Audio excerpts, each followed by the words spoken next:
సరే ఈరోజు రాష్ట్రంలో 46,120 పోలింగ్ బూత్లో ఎన్నికలు జరుగుతున్నాయి. అంటే 96,240 ఈవీఎంలు పనిచేస్తున్నాయి పెట్టారు. సో ఇవి దీంట్లో 344 ఈవీఎంల మీద కంప్లైంట్ వచ్చినాయని చెప్పి సీఈఓ గారు చెప్పారు. పొద్దున్నే కంప్లైంట్ వచ్చిన బూతుల దగ్గర నుంచి మాకు కూడా మా వాళ్ళు కూడా ఫోన్ చేశారు, ఇదిగో కంప్లైంట్ వచ్చినాయి పని చేయట్లేదు అనేది. వాటిని రెక్టిఫై చేయించాలని చెప్పి ఇమీడియట్గా మేము కూడా సీఈఓ గారికి ఎప్పటికప్పుడు మాకు వచ్చిన మెసేజ్ మేము సీఈఓ గారికి ఎలక్షన్ కమిషన్కి మొత్తం ఎవరైతే ఒక వాట్సాప్ గ్రూప్ ఫార్వర్డ్ పెట్టారు మొట్టమొదటి నుంచి కూడా అన్ని రాజకీయ పక్షాలు కూడా ఏదైనా కంప్లైంట్లు కానీ ఏదన్నా సరే ఇమీడియట్గా తెలియజేయడానికి మేము ఇమీడియట్గా తెలియజేస్తూనే ఉన్నాం. దాంట్లో అంటే దగ్గరగా 92,240 ఈవీఎంల్లో 30% పనిచేయట్లేదని చెప్పి స్వయాన ముఖ్యమంత్రి గారు మాట్లాడారు. అంటే 27,670 మిషన్లు కానీ పనిచేయకపోతే 30%. కానీ వాస్తవంగా ఉంది 0.37%.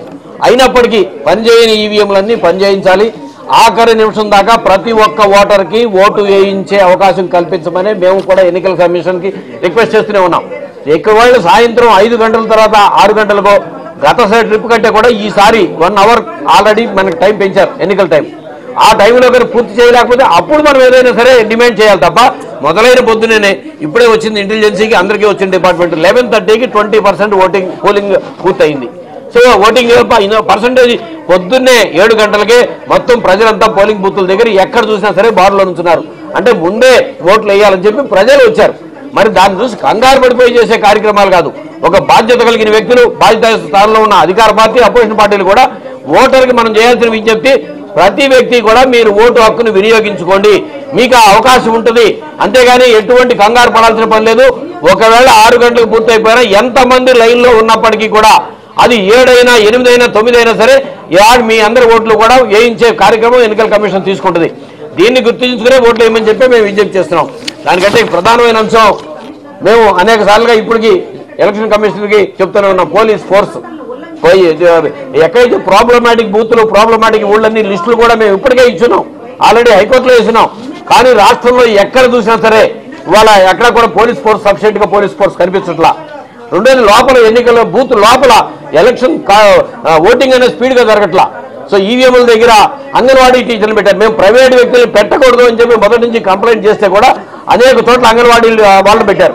వాళ్ళు 2 ఓట్లు వేసే టైంలో 1 ఓటు జరుగుతుంది. ఇప్పుడు అదే జోజీ గారికి కూడా మేము చెప్పాం, ఇమీడియట్గా మీరు స్పీడ్ పెంచేటట్టుగా తీసుకోండి, ప్రతి ఒక్కరిని ఓటేయించమని.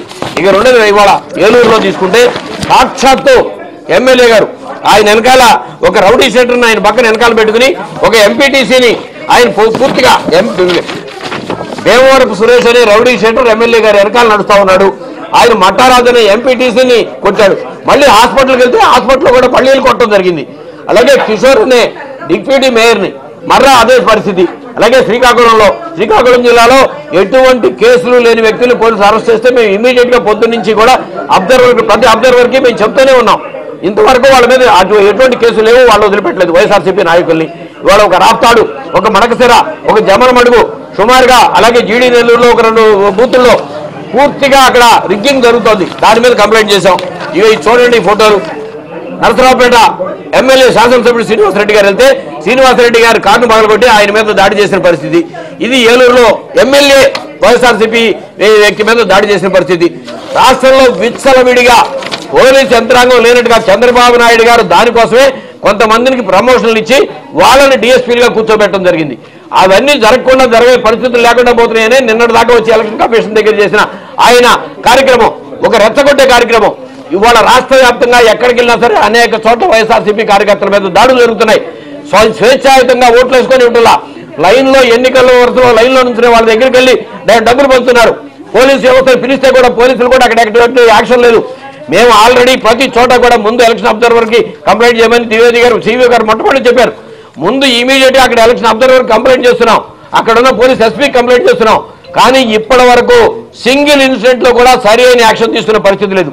ముఖ్యమంత్రి గారిని ఒకటే ప్రశ్న నేను అడుగుతున్నాను, ఎన్నికల బూత్లో ఎన్నికలు జరిపించేది ఎవరండి?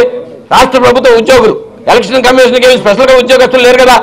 ఎన్నికలు జరుపుతున్న మొత్తం కూడా పోలింగ్ డ్యూటీలో ఉందంతా కూడా రాష్ట్ర ప్రభుత్వ ఉద్యోగులు. వాళ్ళందరితోనూ సక్రమంగా పనిచేయించే విధంగా ఫాస్ట్గా మీరు ఎన్నికలు జరిగేటట్టుగా రిక్వెస్ట్ చేయకుండా ఏదేదో ఊహించుకుని ప్రజలను భయభ్రాంతులకు గురి చేసే కార్యక్రమం తీసుకురావద్దు ముఖ్యమంత్రి గారు. మీకు ఒక రకమైన భయం వచ్చేసింది ఎన్నికల రిజల్ట్ మీద. ఆ భయంతో మీరు క్రియేట్ చేసే కార్యక్రమం తప్ప ఫైనల్గా కూడా మేము ఇప్పటికే ద్వివేది గారికి రిటర్న్ కంప్లైంట్ కూడా ఇచ్చాం.